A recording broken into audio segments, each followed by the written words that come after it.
So in this video, I want to show you what makes an opening good for beginners in the first place. But before we go into openings, we need to clear up one thing. What do we even mean by beginner? What does a beginner actually understand about chess? This matters because if we get this wrong, the entire conversation falls apart.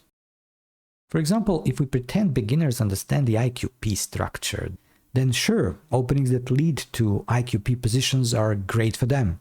But that's not reality. No beginner understands the IQP structure. So every opening that tends to reach those positions demands an understanding that simply isn't there yet. Over the years, I've coached more than 500 beginners, and while every person had different issues, they all shared a few concepts that made sense to them right away. The very first thing beginners understand is material. Give them an extra queen and they instantly know they are winning. The next one is activity. I give them a knight and ask where it belongs, and without thinking they point to the center. They just feel that from the middle the piece can go everywhere. The next idea comes naturally from that. Development. Put the pieces back on the first rank and ask how to activate them. They immediately start moving things out. They know pieces cannot help if they are still at home. Then we have king safety. Even after e4, beginners often feel their king is slightly exposed on the e-file. It doesn't matter if it's actually safe. What matters is that they instinctively care about its safety. Now we get to the tricky one, center control. The idea that controlling the center makes your pieces better and your opponents worse just isn't obvious at first. But after a few clear examples where one side owns the center and runs the board, it finally clicks. Then comes space advantage. After a few examples, beginners start noticing how comfortable their pieces feel behind their pawns and how cramped the opponent becomes. That's when space starts to matter. Another thing beginners pick up pretty quickly is coordination. They may start by attacking with one piece, but very soon they feel how much stronger it is when 2 or 3 pieces target the same weakness. And finally, beginners actually have a decent sense of bad pawns. Show them doubled, isolated pawns and they instantly feel something is wrong with them. They don't know the terminology, but they clearly recognize the weakness. So here's what beginners actually understand, at least a little bit. Material, activity, development, king safety, center control, space advantage, coordination, and bad pawns. That's their toolbox. Anything beyond this, they simply don't have a feel for yet. So the real question is, which openings fit these ideas? Let's start with the openings that are a poor fit. Not because they're really bad, objectively bad, but because they ask questions that beginners are not ready for. A perfect example is the Benko gambit. From a beginner's point of view, black gives up a pawn for no clear reason. When white refuses to take it, black responds by offering another pawn. And the explanation is always compensation. But beginners don't play with compensation, they play with material. They just see a missing pawn. And here's the worst part. White does not even have to cooperate. One small deviation and there is no Benko gambit at all. The Dutch defense creates a different kind of confusion. The move breaks basic opening rules. It weakens the king, doesn't develop a piece, and forces you to trust theory instead of logic. That's the opposite of what beginners need. The modern defense is an even more extreme case. Black sits back, keeps the pawns on the 6th rank, and waits to strike later in the center. That only works if you already understand pawn structures and long-term plans, which is why this opening is meant for experienced players, not beginners.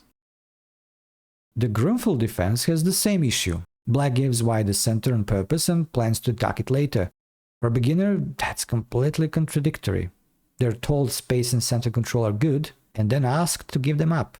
And the idea of initiative is just too advanced at this stage.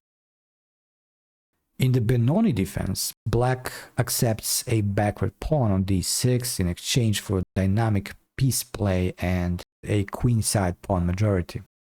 These are subtle strategic ideas that beginners simply are not equipped to understand. The Nimzo Indian is another tricky one. Black does not take the obvious approach of using pawns to control the center. Instead, they use pieces first and plan a well-timed pawn break later. Now, ask yourself, is that how a beginner thinks? The Queen's Indian is another poor recommendation. First, white has to play in a very specific way so black can reach it. Second, black is trying to strike in the center without accidentally ending up in a worse version of another opening. For a beginner, it's like rocket science. The King's Indian looks like an easy setup to remember and follow in every game, but it often leaves black cramped for a long time. Beginners know space is good, and intentionally playing without it is just too much to handle. It's the same story with the Pierce defense. If black does not know exactly how to challenge white's center, things can quickly get tricky. A beginner just isn't equipped to handle that kind of pressure. Alekhein's defense is another opening where black lets white take space. Playing against the big center successfully requires experience, patience, and precision, none of which you can expect from a beginner. Alright, let's move on to the French defense. Against another beginner, it's practical. They probably won't understand why e6 is played and might just develop their bishop to c4, only to get kicked away with the tempo. But the French does give up space, and a beginner will wonder why we are not following basic opening principles. The answer is in the move d5. This is an attempt to regain space and control the center. The tricky part comes when white pushes e5, and explaining why we allowed or even provoked e5 is already stepping into a much deeper level of chess. The Caro-Kann works on a similar idea. The light square bishop isn't blocked like in the French, but the main issue is the same. Black is playing with less space without a clear plan. Explaining how and when black regains that space is beyond beginner understanding. The Sicilian defense is one of the most ambitious replies to e4, played by top grandmasters for decades. But for a beginner, that reputation doesn't matter at all. c5 already feels strange, and following up with moves like d6 or knight c6, it's hard to see how black is developing and castling quickly. The moves just feel disconnected and break basic opening principles. All this makes the Sicilian far more suitable for players with a higher level of understanding. The Scandinavian gives beginners what they like: open play and early attacking chances, without too much theory. But how do you justify bringing the queen out on move 2? It just laughs in the face of basic opening principles. On white's end, we're starting with the Trompovsky attack. White first develops the queen's bishop, which delays kingside development and castling. Then black breaks an opening guideline too with knight e4, moving the same piece twice. All of this is super confusing for beginners, whether they are playing white or black. And if the f6 knight does not move, there is a master level question at the heart of the Trompovsky attack. When and why should white trade the bishop for the f6 knight? Another strange option for beginners with the white pieces is the English opening. The move c4 does not help with piece development, king safety, or directly occupying the center. There is a strategic idea behind it, controlling light squares, the h1a diagonal, and playing on the queen side. But for a beginner, all this is a completely different language. Now let's look at the Catalan. The core idea is to fianchetto the bishop on g2 to bother black's light square bishop. Now ask any beginner if that seems like a reasonable goal on move 3 or 4. Then if black takes on c4, the bishop cannot recapture, the queen has to do it. And beginners already know the queen should not come out too early. Confusing, right? Of course, we cannot talk about this without mentioning the London system. It's easy to learn, easy to repeat, and looks perfectly healthy. Pieces are developed, there's a bit of central presence with pawns defending each other, and the king is safe. But once the opening ends, there's no clear direction. The moves were not guided by ideas, but habit.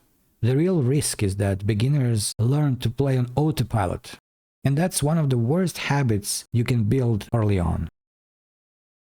In the e4-e5 family of openings, the king's gambit is exciting, but very hard to justify from a beginner's perspective.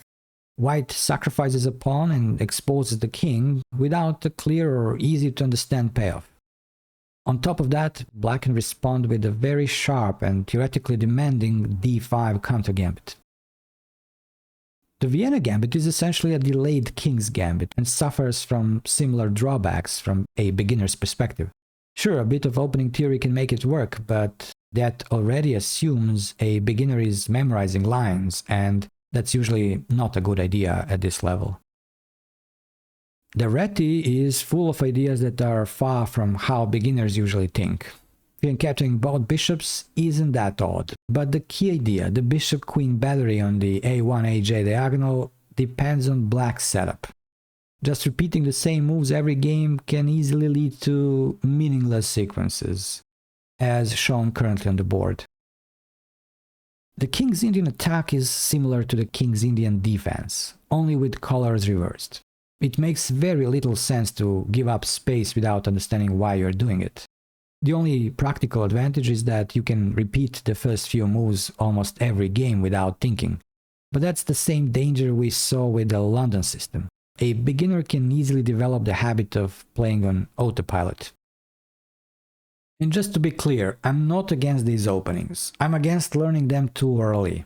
If you don't understand why your moves make sense, you're not really playing, you're just copying shapes. There's no such thing as a perfect opening, only openings that are more or less suitable for a given level. For beginners, the healthiest choices are the ones that follow basic opening principles. That's why, if we are being honest, the most natural response to e4 is still e5.